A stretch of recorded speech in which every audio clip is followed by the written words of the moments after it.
This is Paul Blackburn, and I'm going to tell you the story of his miscarriage of justice.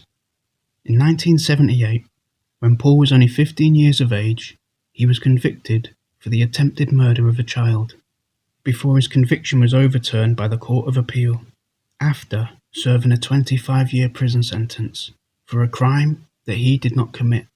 But before we begin, there are a couple of things to take into account. First, this is not Paul telling you the story of his experience. This is my analysis of events. Second, Paul is alive today. He's been through enough, and as far as I'm aware, he's in the process of rebuilding his life. We have to ask ourselves, how would he feel to see or hear us talking about his personal life and history? Which is why I've decided not to go into this in any great detail. I will just say, Paul was born on the 1st of July 1963 to a working class family in the northwest of England. He was the sixth of 8 children, who I would say had a relatively difficult childhood. But even these details are not strictly necessary for the story. All you really need to know is Paul was just some kid, and this could have happened to any kid, could have happened to anyone, even you.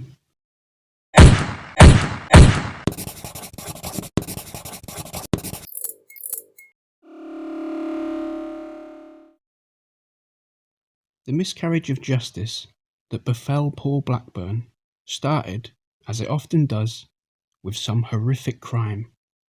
In this case, a vicious assault on a 9-year-old boy who will be referred to as L. There is absolutely no doubt that such an assault was carried out. The question at trial was whether that person had been Paul Blackburn. The attack happened on the afternoon of Sunday, 25th of June 1978, around 4:30 p.m. The victim was walking by a canal when he was accosted by a youth who threatened him with a knife. L was made to go with the youth to a nearby disused sewerage works, where he was forced into a brick shelter.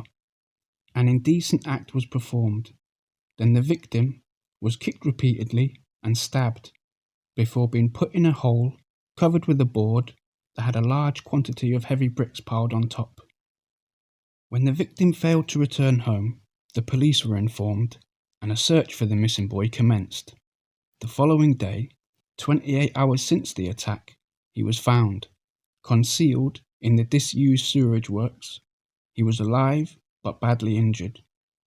It was a patently horrific attack. The link between Paul and the crime are so slight, it makes you wonder why the police focused on him at all, other than the fact they were under great pressure to solve the case, and they had nothing else. Paul Blackburn's home was 600 yards from the scene.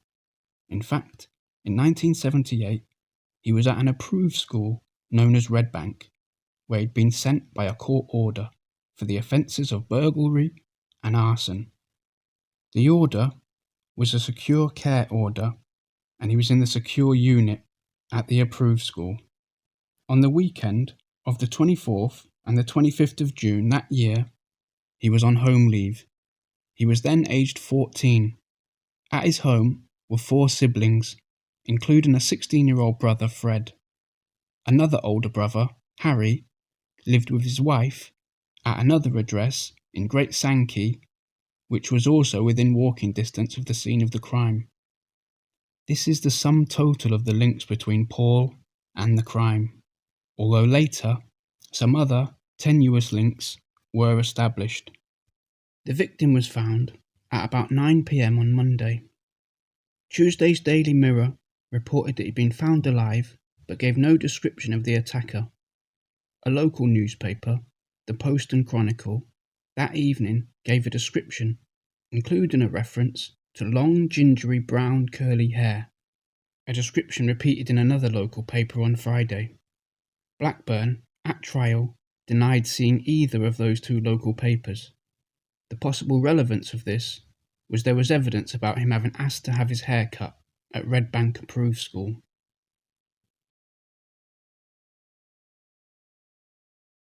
Before discussing the investigation or the interview process, It's important to know exactly the position Paul was in during this process, as it must have had a great impact on his response to the investigation.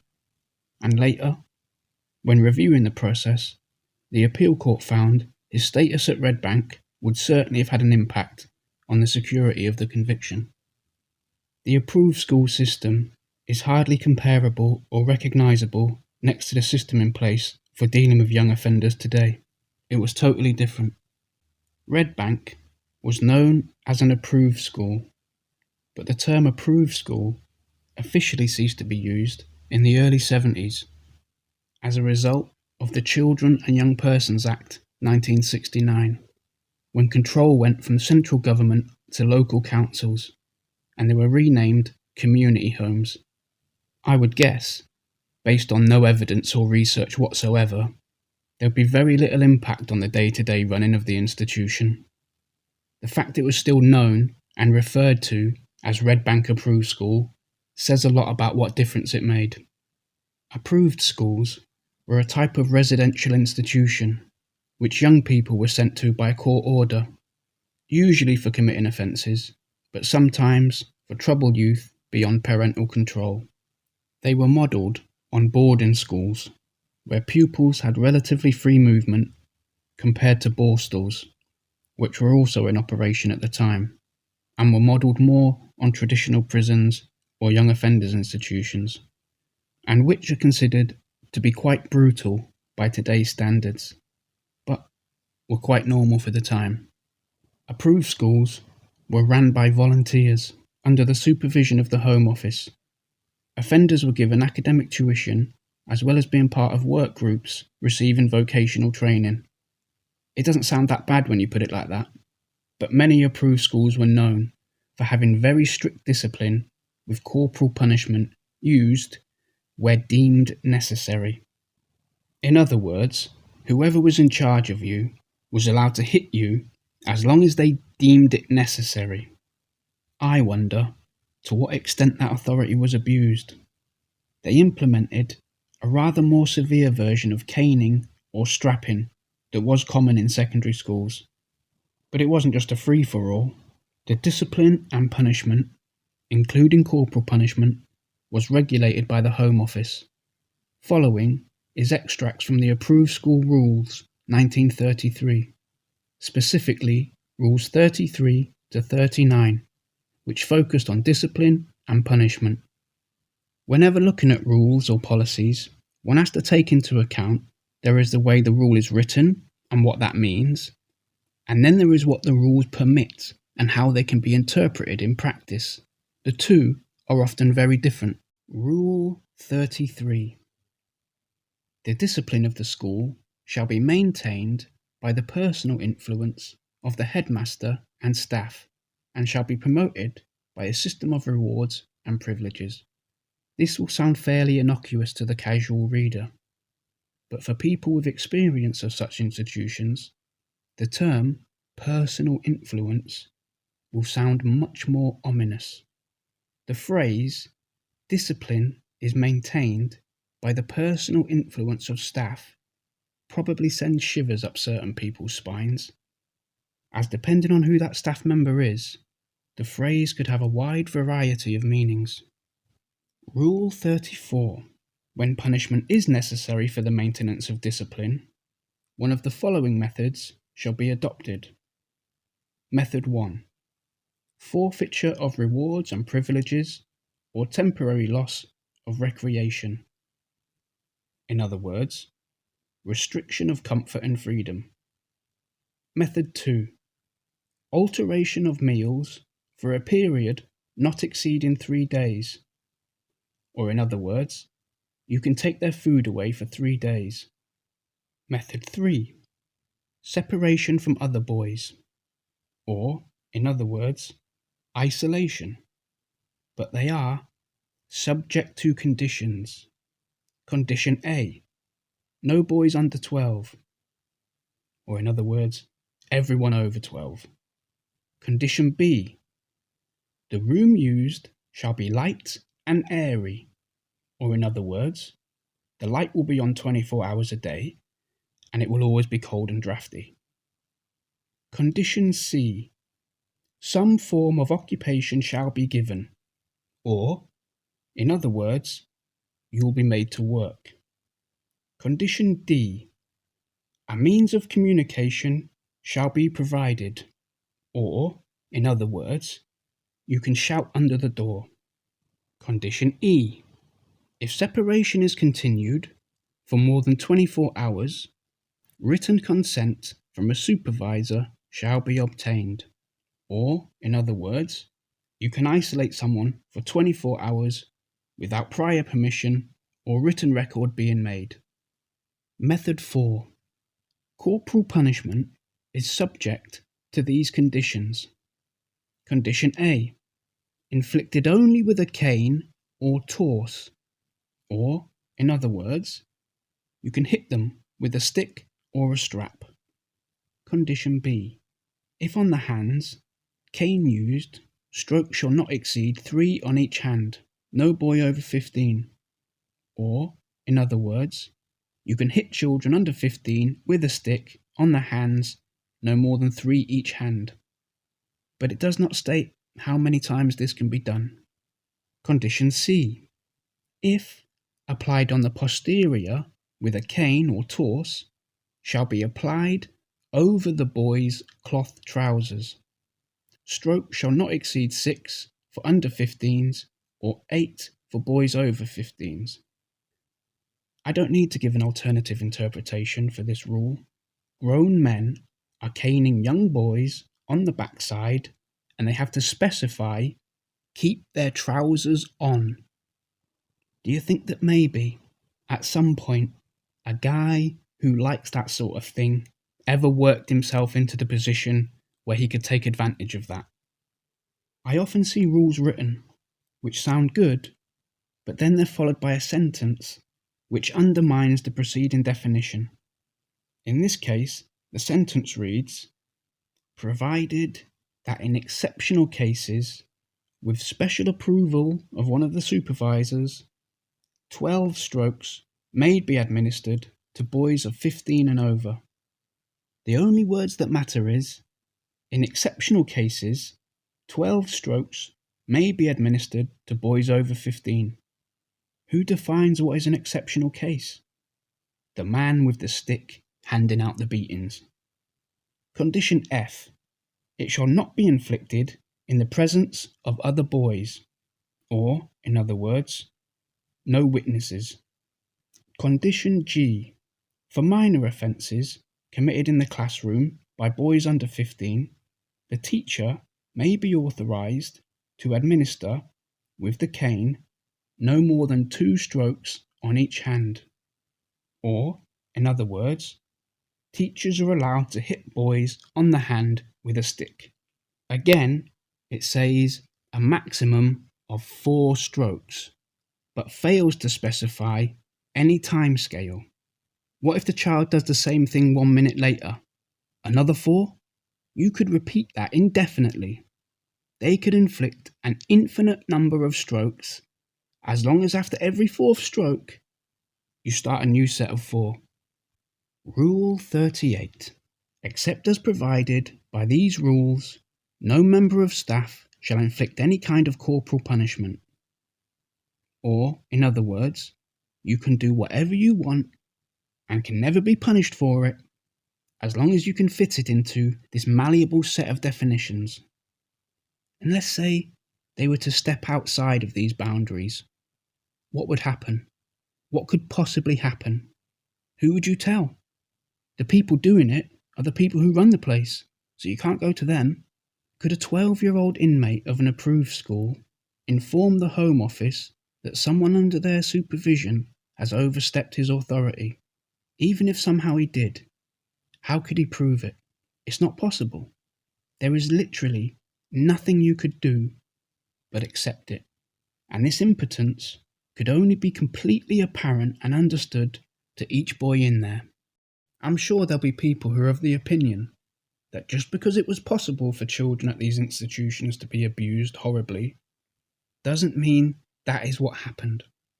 But there are lots of research and studies, the Stanford experiment being the most famous, that show when one group of people is able to abuse another group of people, that is what tends to happen. In order to ensure there is no abuse, the system has to be constructed in a way it is not open to abuse, which is not how approved schools were structured. But just in case there is still any doubt over the issue, this is from the Jordan Solicitors website. They prosecute cases of institutional abuse of various kinds. This is a direct quote. Red Bank Special Unit at the Newton Llewellyn School in Merseyside is one of many approved schools and children's homes under investigation by Operation Care, following allegations of physical abuse and abuse of a depraved nature. Operation Care resulted in 36 convictions of abuse against children. Red Bank has been subject to group litigations and convictions of previous members of staff. So that's not just allegations, but convictions of staff members at Red Bank for abusing the young inmates there. Do you know how hard it is to secure a conviction for crimes like this from decades ago? It's almost impossible. Cases like this, even when they are recent, are notoriously difficult to prosecute. If the case is from over 20 years ago, it's ridiculously hard because there is just no actual evidence, and you can't just convict someone with no evidence. Well, Paul might disagree with that, but generally that is how it should be. The relevance of this information will become apparent when it comes to the expert witness whose views on coerced compliant confessions were accepted as evidence by both the Crown and the Court of Appeal.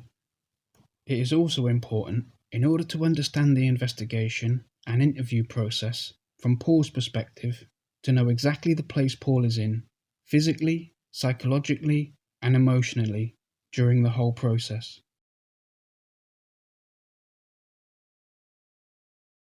Paul was first interviewed by the police on the 3rd of July, 2 days after his 15th birthday. He gave a statement to the effect of he'd been at home all day Sunday afternoon. He was interviewed for the second time on the 13th of July. He gave a statement to the effect he had been with a friend until 1:30 p.m. and then he'd returned home. And later that afternoon, he went out again, returning home at 4:10 p.m.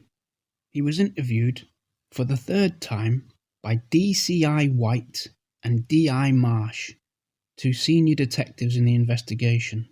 He was interviewed for 2 hours, not under caution, regarding discrepancies in his statements.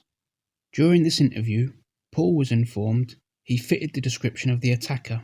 He refused to take part in an identification parade or to provide hair samples and was verbally abusive.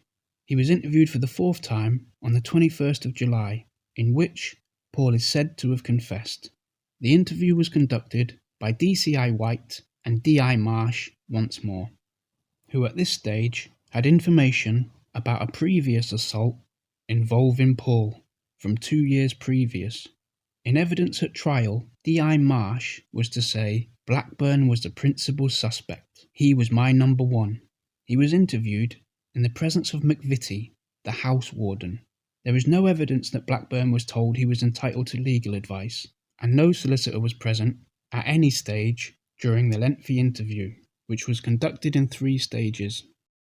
The first stage began at 9:30 a.m. and continued to 11:15 a.m. Blackburn gave another detailed account of his movements on Sunday the 25th of June. Blackburn and McVitie both signed the statement. The second stage began at 11:20 a.m. Blackburn was questioned by officers under caution. He was questioned about discrepancies between his statements and between his and the statements of others. The previous 1976 assault case was brought up, but the officers denied during the course of a voir dire that they told Blackburn there might be further charges arising out of the 1976 events. Blackburn, at the voir dire, said White had been shouting at him, saying that if he did not come clean, he'd be charged with both the attack on L and further charges from the 1976 incident. McVitie's evidence at the voir dire was that the officers did say that, but he did not get the message as a threat. The third stage of the interview began at 12:40 p.m. After the references to the 1976 incident, Blackburn dropped his head and began to cry. He said, "Yes, it was me. Give me a minute." He then looked at McVitie, who said words to the effect, "It's up to you, Paul. The officers only want the truth." Until 12:40 p.m, no note of the interview had been taken, not even of the questions and answers from 11:20 a.m. on. But from this point, White makes a record. It appeared a series of open, non-leading questions were asked, which produced answers giving details of the attack on L. At 1:25 p.m, it ended, and Blackburn began writing a statement in his own hand, which was completed, according to the statements, at 1:50 p.m. In it, Blackburn admitted committing the offences and provided a detailed account of the events in question. He and McVitie signed the statement. He was then cautioned again and arrested. Little did Paul Blackburn know that this moment was the beginning of a 25-year prison sentence, and his fate had been sealed by his own hand. The next chance for Paul to untangle himself from this mess would come at the trial. During the trial proceedings, the defence tried to have the confession excluded from evidence because it was not voluntarily given, but was the result of threat and improper pressure relating to the 1976 incident. The defence do mention the fact Paul was only 15 years of age, but surprisingly, they made no mention of Paul not being advised of his legal rights, or emphasis on the first admission coming only after 3 hours and 10 minutes of questioning, without breaks. This was before the Police and Criminal Evidence Act of 1984. In 1978, confessions are admissible only if they are given voluntarily and not the result of fear or prejudice, or hope of advantage, or by oppression, but the courts have an overriding discretion. The judge rejected the defence application. He found there had been no threat or improper pressure. The written statement and evidence of oral admissions went before the jury. This evidence was fundamental to the Crown's case, as there was no forensic evidence linking Blackburn to the attack on L, or any identification evidence. The Crown's case was built on Blackburn having the opportunity to commit the attack, inconsistent statements about his movements on Sunday. Without the evidence of the written and oral admissions in interview, there was no prima facie case against him. The appeal is based on the question, should those admissions have gone before the jury? Before you decide, listen to the defence case. Marsh, White and McVitie all said, under oath mind you, they sat there and said nothing while watching Paul write his confession, in his own words, without any interruption. It is now conceded by the Crown there is linguistic evidence available to suggest significant police involvement in the wording of Blackburn's written statement.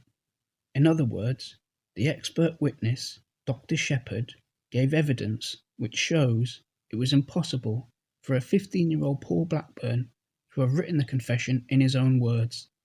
So when DCI White and DI Marsh and Mr. McVitie, the house warden, must have been lying under oath when they said they all sat in silence and watched Paul write the confession in his own words without interruption. They must have been lying, and they had in fact perjured themselves. This not only undermines the credibility of the witnesses or the confession, it removes all potential credibility. The application was largely based on the argument that the final police interview was oppressive and the absence of any reference to any rights to legal advice. It doesn't matter if the court before deemed the conviction safe, the Court of Appeal must exercise its own judgment as to the safety of these convictions.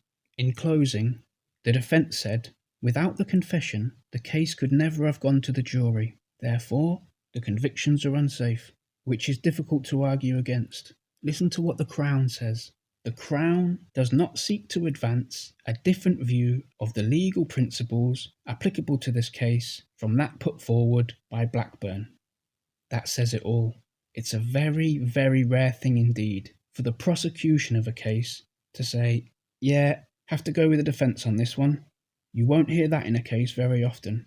When even the prosecution says, yeah, he was stitched up there, it really tells you all you need to know.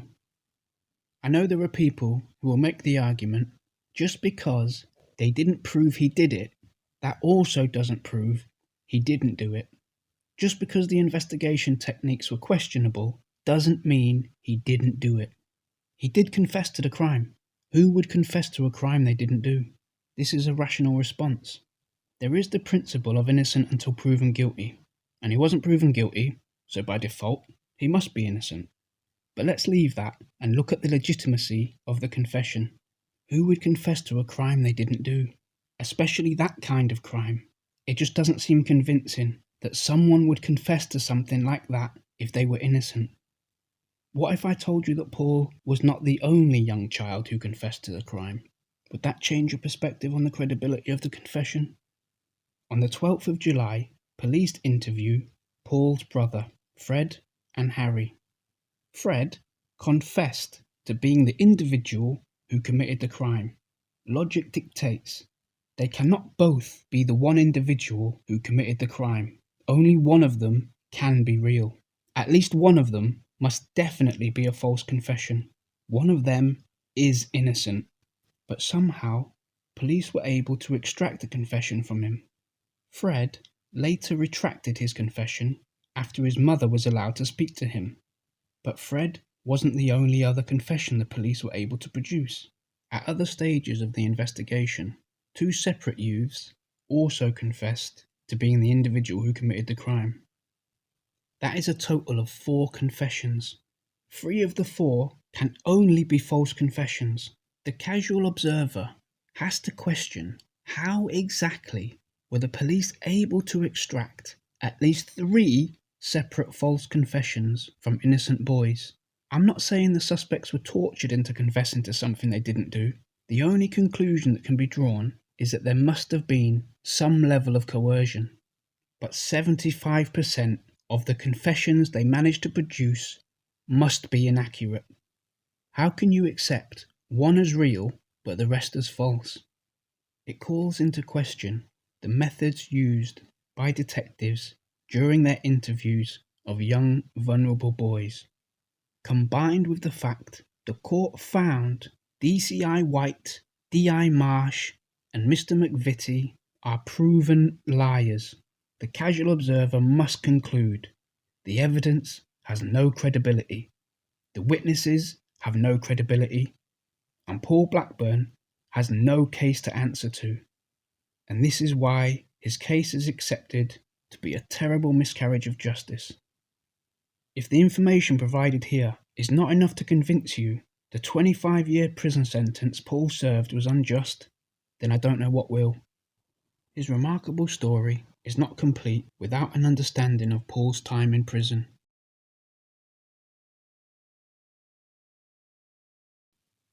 Imagine being in a room with a convicted paedophile. How would you feel? Like most, you'll probably feel repulsion. You'd look at a convicted paedophile with disgust. Well, this is how people looked at Paul. Every day. Everyone he ever met looked at him like he was the biggest piece of shit imaginable. Even the people who never said anything about it, who showed no external signs of their feelings. It would be in there. It would be in their eyes. And you'd feel it. Paul felt it. We've all seen Chris Hansen. We know they never just confess. Not a single one owns up to their guilt. They all make terrible excuses and try to wriggle out of it. So when a wide-eyed Paul Blackburn looks at you and says, "I didn't do it. I'm not like that," they say, "Sure you're not like that.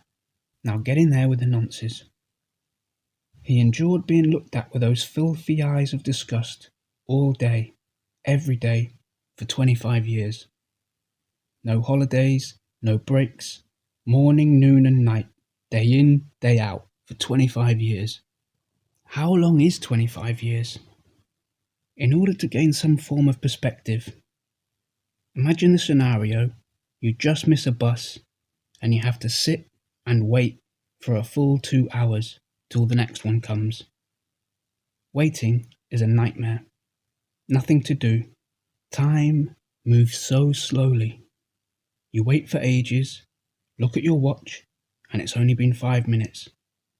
Now imagine waiting for that same bus for 25 years.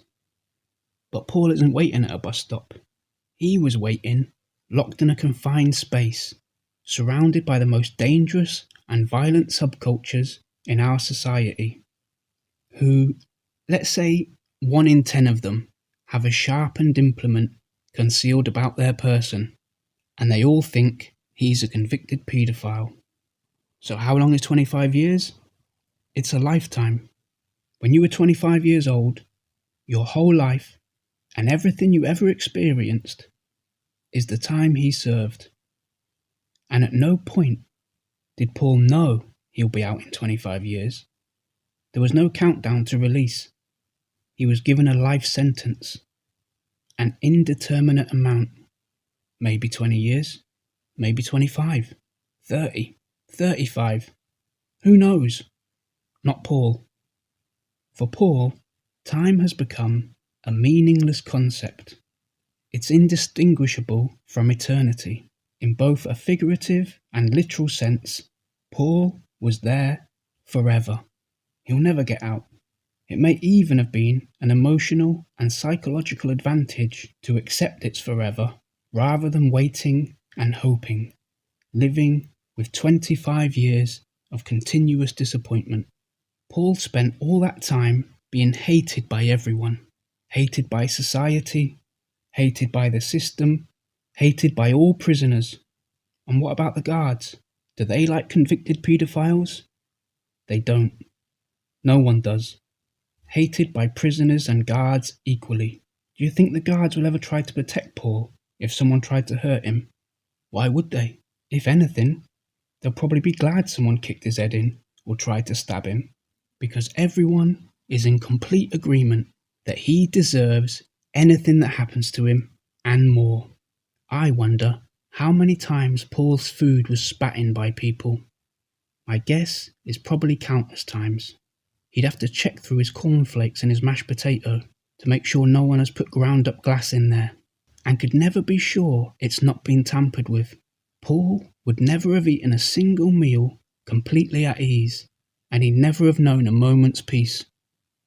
When the 15-year-old Paul Blackburn entered through the large double doors of the prison for the first time, he would have been taken to a reception room where they would have stripped him of his clothes. He would have been stood there barefoot and naked in front of whatever guards happened to be standing there watching. It's only the clothes which are physically removed, but there is a more significant process occurring. The removal of clothes is symbolic of something much more profound that's been taken and lost. It's a demonstration that you've lost all your rights and freedoms, and helps acclimatise yourself to the idea that you're now under the absolute physical control of the authority of the state institution. Being stripped naked is probably the most effective way of convincing the recently convicted inmate of this fact, because you never expose yourself publicly in polite and civilised society, and to make someone do this against their will is considered barbaric. Being naked and vulnerable while everyone stands around looking at you teaches the inmate on a very physical and literal level that all the social norms and values have been left at the gate. Paul's loss is almost absolute. His freedom, his family, his life, his potential, his chances of a normal happy family life, wife and kids, everything he had is gone. His clothes were the only remaining part of that world, and once they were removed, the loss becomes absolute. It's like being baptized, and after a few unforgiving minutes of naked vulnerability, and the idea is well and truly sunk in, Paul is issued with his prison uniform, along with his new identity, and the transition is complete. The boy, Paul Blackburn, is gone, and inmate whatever it was is in his place. It could be considered a kind of death. Death might have been easier. It was much worse for Paul. He has to live this every day. There must have been men in the same position who did not have the strength to face such circumstance. Being innocently convicted for a terrible crime, have everything taken away from you, living every day of a potentially eternal sentence in a small room surrounded by violent maniacs who all hate you. It's understandable not having the strength to get through something like that. Who of us can honestly say we're strong enough to face and come through something like that? Paul can. He can say that because he did it when he was only 15 years old. Everything that can be physically removed or taken from Paul has been. All he has left now are his own personal thoughts and feelings. His internal processes is all that remains of Paul. If they could take this too, they would. But this is something that cannot be taken away. This can only be given away voluntarily. They can make it very hard for you to hang on to these things. They have their ways. It may seem impossible for a person, let alone a vulnerable child, to resist the efforts of the institution. But against all odds, somehow, he did just that. We can all agree, Paul was trapped in a living hell. But he did have a way out of it. It was called parole. After 15 years of a life sentence, you can start applying for parole. The parole board are the ones who decide who can be released and who has to stay. Because Paul hadn't killed anyone, and he was only 14 at the time of the offence, there's a very good chance he'll be granted parole. When it comes to the parole board's decision-making process, they mainly want to know you have changed and have tried to change. They want to know you are sorry. You've learnt your lesson, and if they were to release you, you wouldn't do something like this again. Parole is bound to be rejected on the first try, because they want to see you trying your hardest to change and better yourself in any and every way. You have to prove yourself to them. This puts Paul in a very difficult position, because he didn't actually do anything wrong. For the parole board, it was proven beyond all reasonable doubt that Paul Blackburn was the one who committed the offence. For them, there is absolutely no question to his guilt. So when they ask him, "Are you sorry?" and he gives his honest and genuine answer, which is, "No, I'm not sorry. Why would I be sorry? I didn't do anything wrong." That goes down as unrepentant, as completely remorseless. Not only has he done this despicable thing, but he doesn't even care about it. So what can Paul do? They won't release someone who's not in the slightest bit sorry for what he's done. If Paul wants to be released from prison, he will have to go along with them. He'll have to play the game, accept his guilt, and start trying to make up for it. Or he's never going to be released. He does not seem to have had much choice, but that's not the way Paul saw it. The way he saw it was that it was his choice, and he decided not to do it. He refused, knowing exactly how it would affect his chances of freedom.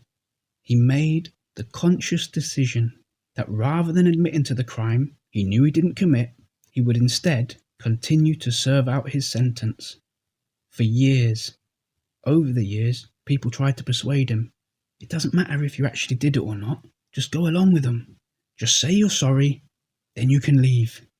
It did matter to Paul though, so he just refused and continued serving his unjust sentence. But why? Why wouldn't a man just say or do whatever he had to get out? Well, there is a thing called principles. Paul is a man who has principles, and his principles give the man a sense of pride and dignity. Those are some of the things the guards couldn't strip him of along with his clothes. The kinds of things that cannot be taken from a man, they can only be given up by the man himself. Paul is in the position of having to give up his principles and along with any sense of pride or dignity so he can get out. But he decided they were worth far more to him than anything they could possibly offer.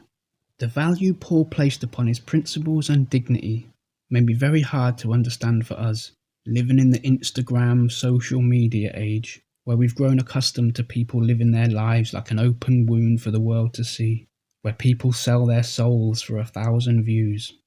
Paul has been living in an empty hole. In terms of emotional stimulation, he's in a barren wasteland. No hope, no joy, no comfort. The sense of dignity Paul receives from holding on to his principles is the only nourishment his soul receives. The experience of value, just like time, is relative to circumstance and condition. When you have absolutely nothing, anything at all, can take on an emphasized value. If you were in the dark for years and you developed a little light, how valuable would that little light be? How tight would you hold on to that light? Paul was living in a world of darkness, and the dignity he developed inside himself was the only source of light he had. It was always with him. It never left him. It never went out.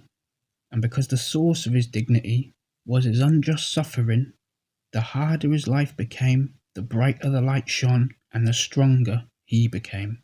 The more they hit him, kicked him, and spat on him, the stronger he became. It was his only comfort, and who knows if without it he would have had the strength to get through it. And you have to remember, Paul never knew when he'd be released.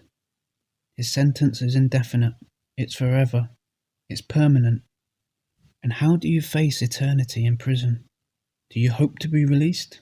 Hope is no good in this position. Hope changes nothing, and so leads to disappointment. An internal equilibrium of acceptance is inevitable. It'd be impossible to get through without reaching an acceptance. He would not enter prison like that, and the transition would be extremely difficult. You would probably go through stages like grief.